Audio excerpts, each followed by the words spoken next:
Oh,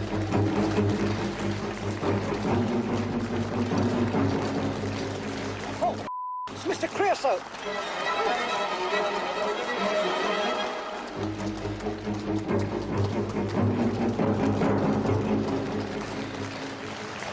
Oh, yes. Mr. Creosote, famous Monty Python, and this is a time of year where I think we all have that feeling at times where you've overeaten, you've overindulged, but it's also a time when people start to think about weight loss really seriously. And how can you do it naturally and in a healthy way? Well, Dr. Heidi Roots is a naturopathic physician. You've seen her on our show before, and she's a certified prolotherapist, and she's here to tell us about weight loss. How Heidi, are give you? us magic bullets. Magic bullets, I want an easy answer. Oh, there's no magic bullets, sorry. Boo. Grow a mustache. Grow a mustache.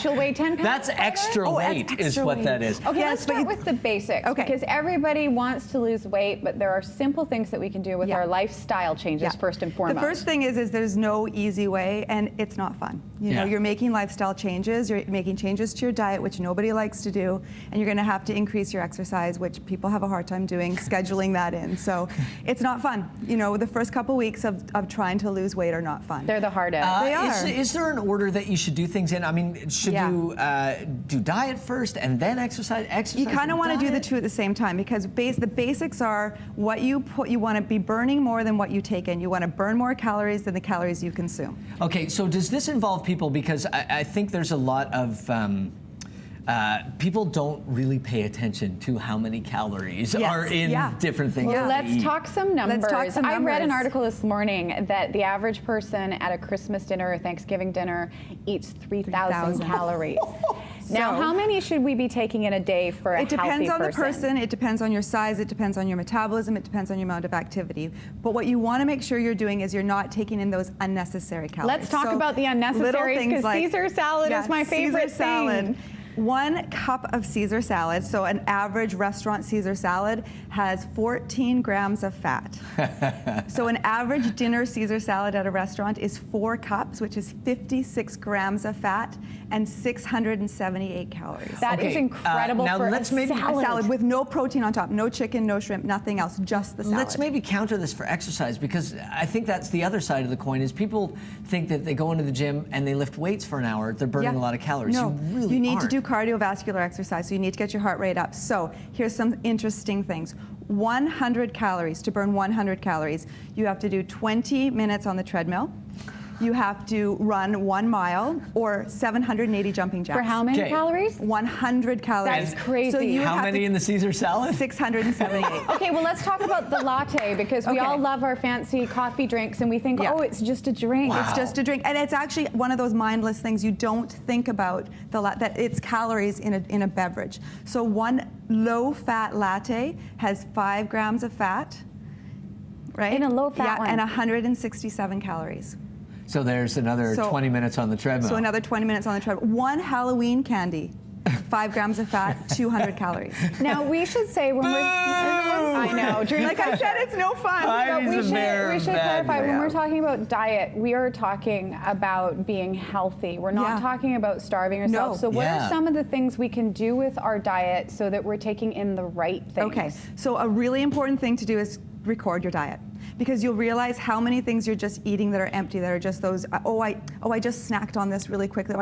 I was making this for my kids and I had a piece of cheese. Well, that piece of cheese is gonna add on to something that you weren't necessarily needing to consume in the day. Cheese and crackers, peanut butter sandwich. You wanna think, instead of things like that, you wanna think a handful of nuts, you want to think hummus, you wanna think rice crackers, you wanna think whole grains. Yeah, protein shakes, And when whole people grains. eat those things with substance, with fiber, everything else, they're always surprised because you actually feel full. Right, And not only that, but it satiates you for longer, so you're not hungry as quickly. It keeps your blood sugars level, so your blood sugars don't drop, then your metabolism doesn't drop. Okay, let's talk about metabolism boosters, because there are some healthy things. People think they can get a magic pill, but it's not the right way to do things. What are some natural metabolism boosters? Breakfast. To get your engine started, the breakfast thing. A You good want to think breakfast. protein and fiber at breakfast. So unfortunately, cereals, yogurt, fruit, although they're not necessarily bad foods, and I think we need to get away from labeling foods good foods and bad foods. It's what is your body going to utilize more efficiently. So you want to think protein shakes, eggs. You want to think a sprouted grain bread with almond butter. You've got fiber, you've got protein. So it's going to establish healthy blood sugar levels. It's going to establish a higher metabolism. You're not going to crash as fast. And what about green tea? It's a metabolism booster? Green tea is really, it's a good alternative to coffee because it doesn't have the essential oils. It doesn't push your cortisol. High cortisol brings thyroid down. It also throws your hormones out of balance.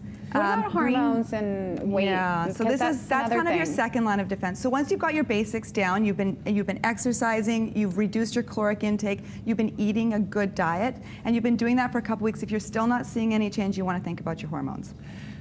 How do you change your hormones? You become a woman. Yeah, I was like, wow. Yeah, you have to figure out where the balance, like you have to then look, is there balance? What's out of balance? So one of the big things that everyone goes to is thyroid, and more often than not, that is not the problem, and it's the person that comes in and says, I can't lose weight, it must be my thyroid.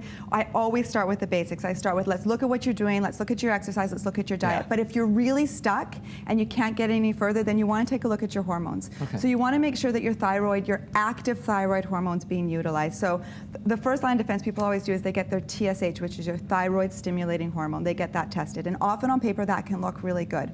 All that means is that your brain is not overstimulating your thyroid to produce more hormone. So clinically what it can say is that you're not clinically hypothyroid if your TSH isn't too high. Right. It doesn't tell you if your body is converting your inactive thyroid hormone into active thyroid hormone, and you need active thyroid hormone, or T3, in order to actually use the thyroid this is hormone. something so somebody, far out I of know. my field right now, but this is something people should talk to a doctor about, of course, like yourself. And you often hear about vitamin B and that increasing your metabolism and helping out. Right. How do you do that? Okay, so there's different types of B vitamins. There's a whole variety of B vitamins. One of the really important ones for helping with metabolism and actually all the metabolic processes in the body is B12. And B12, unfortunately, is the only B vitamin that requires a coenzyme to be absorbed into the body. So a lot of people, especially people with poor digestion, aren't absorbing their B12 well, so they're supplementing with B12 and it's not doing anything. So I always inject B12 intramuscular. You know how I like needles. So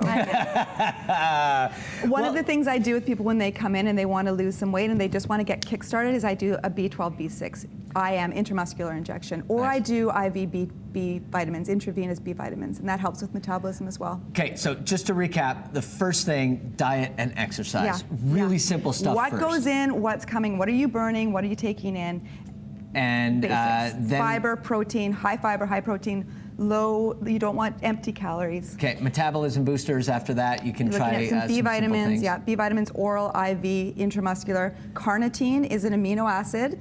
It helps your body burn fat when you're exercising. So if you take some carnitine 30 minutes before you exercise, it can help a lot. Very good tip. So, of course, you can see your doctor. You can also find out more about Dr. Heidi and her practice. Her website is on the screen for you right now. And you can avoid extra calories. But that just seems so lame. I know. It's not fun. It's not fun. That's all Heidi says. It's not fun, but if you're It's serious tough about work. it, you will get to that point in your life where that decision is made and you just start doing it, and it's very rewarding. Thanks, Heidi. We're going to Heidi. take a quick break.